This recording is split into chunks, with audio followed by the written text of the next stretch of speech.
प्रणाम।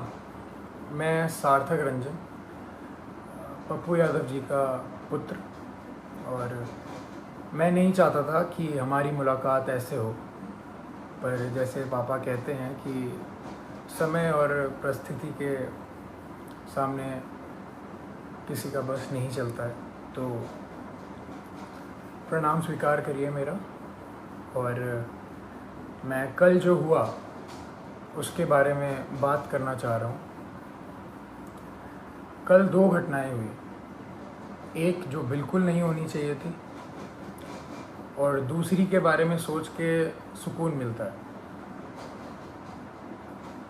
कल हम सब ने मिलके एक व्यक्ति के ऊपर अन्याय जो हुआ है, हम सब ने मिलके ट्विटर पे हमने उस ट्रेंड को नंबर 1 कर दिया और काफ़ी घंटों तक रहा। मैंने भी ट्वीट किया घर पे अपने आराम से सोफे में बैठ के, उसे नंबर 1 ट्रेंड की दौड़ पे लगे रहे सोचा। पर वो कल हुआ और कल चला गया है, और अब जब जेल जाने की बारी आई है तो मेरे पिता अकेले हैं। 9 बजे से लेके आज सुबह 3 बजे तक वो सिर्फ एक मुजरिम की तरह ट्रीट हुए हैं, और मैं जानना चाहता हूँ कि उनका जुर्म है क्या। हॉस्पिटल्स की जो हालत है बिहार में, उसकी सच्चाई दिखाना जुर्म है, या दवाइयाँ नहीं हैं तो जिनको ज़रूरत है उनको दवाइयाँ पहुँचाना जुर्म है, लोगों को खाना देना जुर्म है, या जो काला बाजारी चल रही है दवाइयों की उसको पेश करना जुर्म है। सबसे बड़ा जुर्म मेरे को ये लग रहा है कि एक नेता के घर पे जो छापा मार के उन्होंने आप लोगों के लिए जो एम्बुलेंसेस यूज़ होनी थी वो बस घर पे पड़ी हुई थी, और वो बस ये चाह रहे थे कि वो सारी एम्बुलेंस यूज़ हों आप लोगों के लिए। मुझे लग रहा है कि यही जुर्म उनका सबसे बड़ा रहा। जब भी मैं उनसे पूछता था कि पापा मास्क पहन रहे हैं या सैनिटाइज कर रहे हैं या कुछ ध्यान रख रहे हैं, तो वो कहते थे कि मुझे कुछ नहीं हो सकता, क्योंकि मेरे साथ पूरा बिहार है, उनका स्नेह है, उनकी दुआ है। और वो आज अकेले बीरपुर में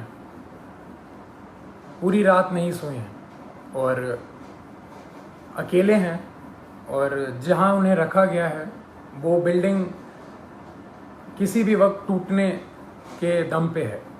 और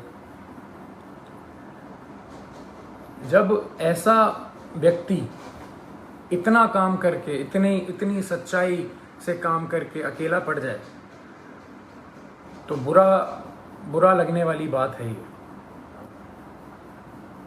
अपने बारे में, अपनी जान के बारे में बिल्कुल ना सोचते हुए वो बस आप लोगों के लिए काम रात दिन करते रहे।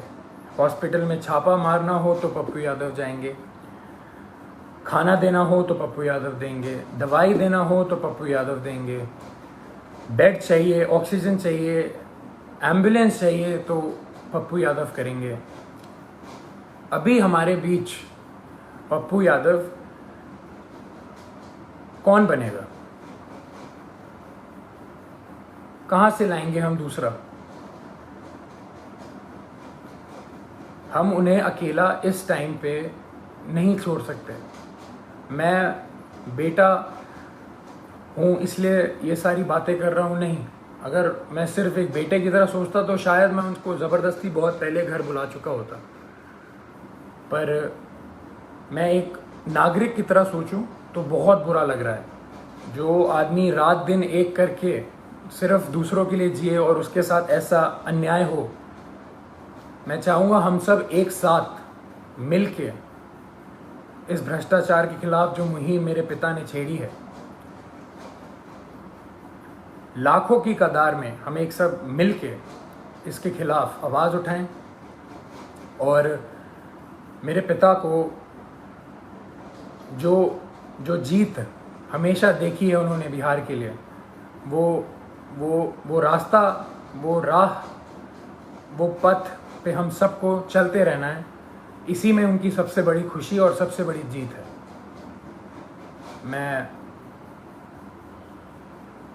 मैं बहुत खुश नसीब महसूस करता हूँ कि मैं अभी यहाँ बैठ के आपके सामने ये सब बोल पा रहा हूँ। ये मेरे पिता का संघर्ष ही है जो इतना प्रेम उन्हें मिलता है, और उनके नाम की वजह से मैं यहाँ पे बैठा हूँ तो आप सबके बीच में मेरी आवाज़ जा पा रही है। उनके संघर्ष को हम सबको मिल के उसकी आग को उठा के ही रखना है, बुझने नहीं देना है। प्रणाम।